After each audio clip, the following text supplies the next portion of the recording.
Tunaendelea kumshukuru Mungu aliyetuwezesha kutoka Kasongo hadi hapa Kindu kwa lengo ya kutoa kanda hiyo itakaosaidia maisha yako kutosha katika utumwa wa dhambi na kukuingiza katika uzima wa milele. Na hii itakuwa injili itapitikana kwa nyimbo za waimbaji wa kwaya Pentekoste Embe Moya.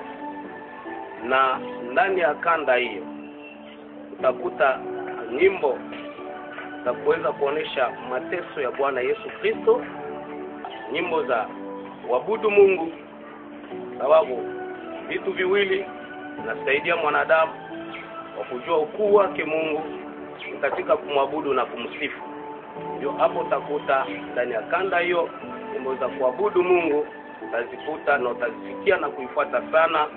Kitu kubwa unakuhitaji uisikie na ufuate maneno na kuishika ili ufikie lengo letu kubwa ni kupata uzima wa milele. Hiyo ilikuwa shabaha ya waimbaji hawa pamoja na mchungaji aliyewasindikiza kuja kutoa injili kupitia nyimbo.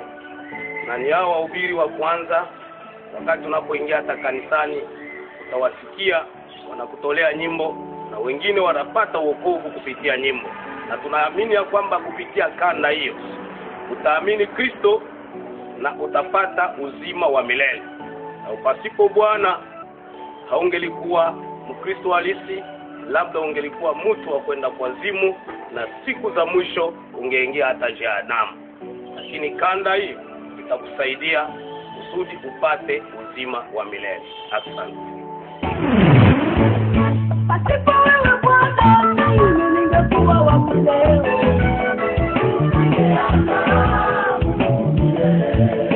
Lakini kwa uwezo wako umenifanya kuwa hai.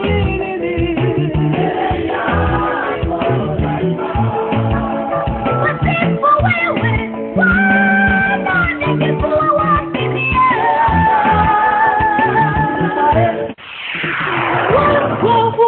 walimudia Bwana wangu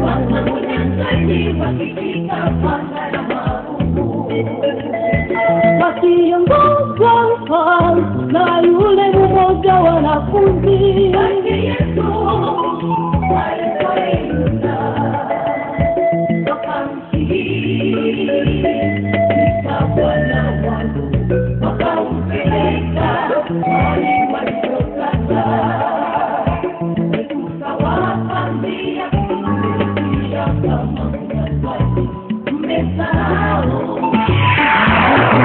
alipokuwa juu msalabani ashikwa na kiu ya maji